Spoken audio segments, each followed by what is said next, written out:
And here we are with match 2 of this best-of-5 series to determine who will win the SCL Week 3. Both of these teams have won SCL 1 and 2.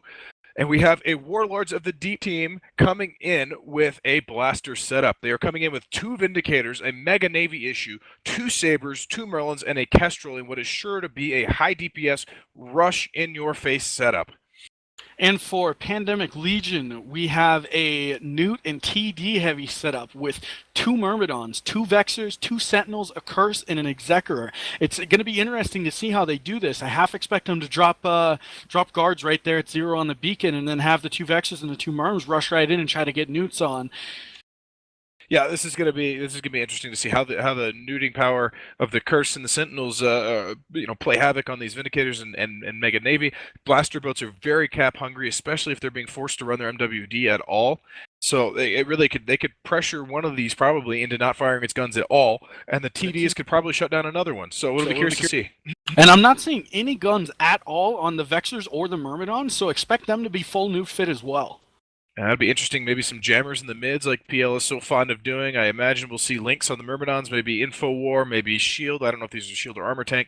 Well, they have an Executor with them. Oh, that is correct, an Armor Tank. Okay, here we go. So we have the blaster boats in at 30. We have the rest of the Warlords support in at 50. We have the PL team minus the Executor all in at 0. The Executor is at 30. The Executor is also very close to the PL or the Hydra team, and it looks like they are trying to rush after that Executor, but the Executor is doing a great job in splitting around to the backside of his team so they can't get directly to him without going through the team. At the same time, we do have the Warlord Sabers rushing in right now. Lots of damage going out on the Blast X and the Executor, which is a great call. Get those reps off the field right away, and they're going to do great. So we also have augmented Berserkers being dropped by the Megathron holes on Warlords of the Deep. Indeed, I see Berserker 2 is actually coming from 2 of them, and one of them is Augmented Berserkers. The Executor is taking a fair bit of damage. Null range is pretty substantial with a couple of tracking enhancers on the Vindicators for sure. We have Chibamon Sentinel also taking some damage, but I imagine the tracking disruptors are making things difficult. We now have damage being split. Admiral Gabarius Myrmidon taking a shield volley there, and Kadesh Priestess Saber is also losing his shields. Yeah, he's not dropping very, which is a bit surprising to me. They're probably not focusing on him as much as they should. If I were Warlords, I might even just try to get all of my damage onto Admiral Goberius right now, because in the past their Myrmidons have been pretty lightly tanked. And we do lose that Saber of Kadesh Priestess, so we will see how this support war turns out now. Indeed, first blood goes to Pandemic Legion in this one. I honestly, looking at these ships when they landed on the field, I thought PL had the upper hand. The blaster boats' worst nightmare is neuting and tracking disrupting, and they've got both in spades here. We have now Kata L's Myrmidon taking shield damage. Admiral Gabarius into a little bit of armor. Blast X still having pressure on him. Grath Telkin also taking damage. I'm wondering at this point if these guys are just, if their drones are just aggroing all over the field. We do have damping on the Pandemic Legion team, probably coming from those Merlins and Kestrel.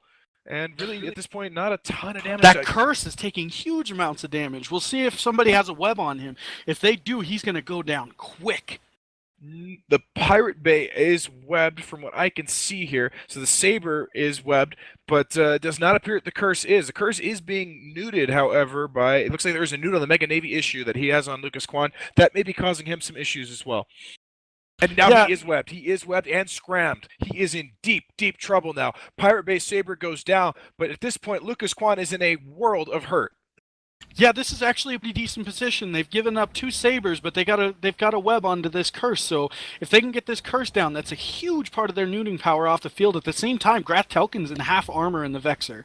Indeed, they're really, really trying to pressure that Executor, make him work overtime, putting damage on a couple different ships. Those Vexers are fairly well tanked, but frankly, Tech 1 cruisers at the end of the day are still Tech 1 cruisers, and they cannot stack that much HP. So the Executor is going to have to rush to keep up with the damage, and he's not doing a very good job right now. The Vexer is losing armor very rapidly. We have both frigates, 2 of the frigates, all 3 of the frigates on the Warlords of the Deep team going down. We have structure, and 1 into armor. Grath Telkin is off the field now.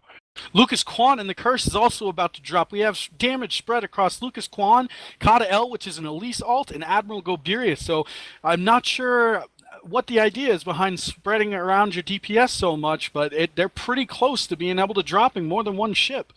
Absolutely. This is just carnage. We have that curse into low armor right now. We have both Merlin and the Kestrel off the field now. So it is 3 blaster battleships against almost the full setup for Pandemic Legion. That said, those ships are taking a ton of damage. Lucas Kwan is almost into structure now, just taking little shreds of structure damage now. Kata L also. Oh, the curse is gone. The curse is off the field. We now have Kata L's, remember, not taking damage as well. This could turn around again. Yeah, we've got Heart SP out on his own, and he's got Kata L right now webbed and pouring damage into him, absolutely pouring damage. I would expect that the other two Galente battleships that were overkilling the curse are going to switch over to the other Myrmidon here pretty shortly, but he is a long ways away. Right now, this is looking like Hydra or Warlords of the Deep is going to pull it out. We'll see how well these Megathron Navy and Vindicators are tanked. We do see damage coming across all 3 of them, actually. I'm not quite sure, again, why we're not focusing. It's not a super high DPS setup from Pandemic Legion, and you would really want to focus and get one of those down. Heart SP stripped of his shields now. We still see a little bit of damage coming in on the Pandemic team. There goes Admiral Goberius losing a big chunk of armor. Kata L low in armor. More damage on the Executor. All 3 of these ships are taking damage all at the same time. Heart SP now into armor as well. Yeah, Kata L is going to be a bit of a harder nut to crack because he's only got the 1 Vindicator on him, whereas Admiral Goberius is going to have 2. This is an intense match, though. I'm surprised that Blast X was able to get himself out of danger there after he took his initial chunk. Admiral Goberius is about to go down. We're going to have those 2 Sentinels that are probably going to kite around for the rest of the match, but I think Warlords have this pretty handily now. Indeed, that was just an amazing turn. I really thought Pandemic Legion had the upper hand in this match, but the damage splitting, the E-War must have been playing havoc on both sides of the field, and they just decided they needed to just go out by themselves. You know, with 3 high damage battleships, you run out in 3 different directions, grab 3 different ships, and apply your damage to them. The Executor can't possibly keep up with all 3. Eventually, they did crack through the reps, and here we go. The Destroyer's Vexor now looks like he's going to be going down shortly. The Executor is still in trouble, but they're kind of ignoring him right now. They don't really need to focus on him. Yeah, with three Megathron holes on the field, 1 Executor is not going to do anything to rep up against on a single Vexor. Hopefully, Goblin's team will be honorable, and after this Vexor goes down, their Sentinels will boundary violate, so we can get on to our next match. Indeed. I imagine Elise will be screaming at them to burn for the edge of glory. Meanwhile, Heart SP's Vindicator's actually taken a fair bit of damage. He's in a pretty low armor, maybe 1/3 armor left. I don't imagine they're going to get him down, but at this point I'm starting to wonder. Yeah, the Vexor of Destoya is actually pretty far away from everybody. Duncan Tanner looks to be the closest, other than the 2 Sentinels that are flying near him as well. Another thing to keep in mind, though, is as this goes on, those newts are going to take their toll. They can only have so many cat boosters. So, you know, they might never catch this team, but the fact of the matter is they've got 3 minutes and 40 seconds to catch up on points with pretty much just a Vexor for DPS. One thing that's interesting, you're not seeing any... Well, now we are. Now you're seeing damage come off of Heart SP's Vindicator. For a little while there, he wasn't doing much of anything. He was just motorboating around.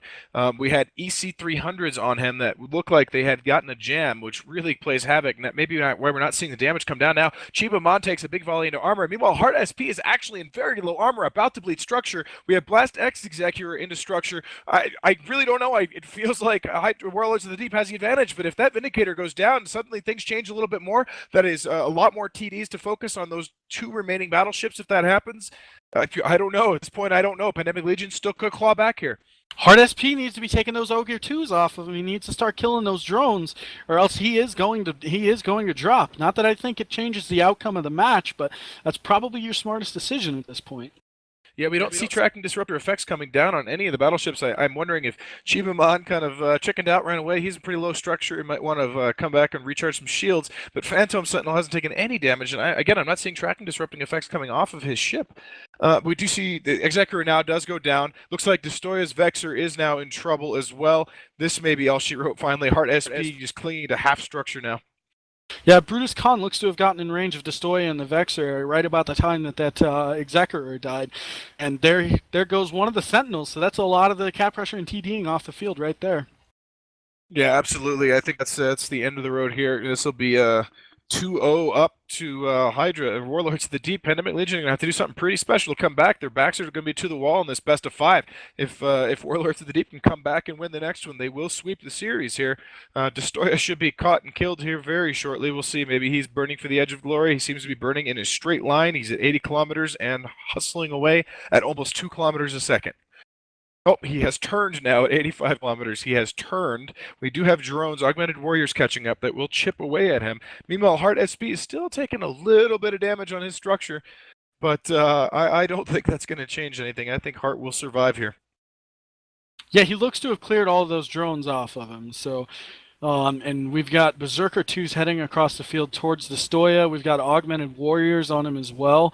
So eventually he will die, but it will take a while. I have requested that Destoya stops in local, and he responded with a well-timed mate.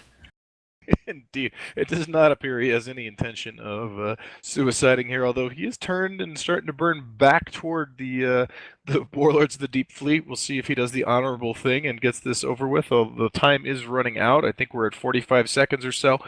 This was a very, very just fast-paced match, despite it going to time. Absolute carnage, damage across so many ships, it was hard to keep up with. Yeah, very hectic. It was definitely hard to discern exactly what the tactic was for either team. I mean, obviously, the Warlords team just wanted to get on top of people and shoot them in the face in violent space boats. But, yeah, it was very, very convoluted as to what they were going for. Indeed, it looks like Hart SP in stream chat indicating that he managed to kill both of those Sentinels with null loaded. So tracking disruption might have been a factor had they chosen to apply it properly, but didn't seem to work. Yeah, I don't think that they were doing a very good job, because I think that one Sentinel should be able to kite around a Vindicator at 30 or 40 kilometers with tracking range loaded, and it should never hit. Indeed, and time has been called. The Vexor of Destoya does survive.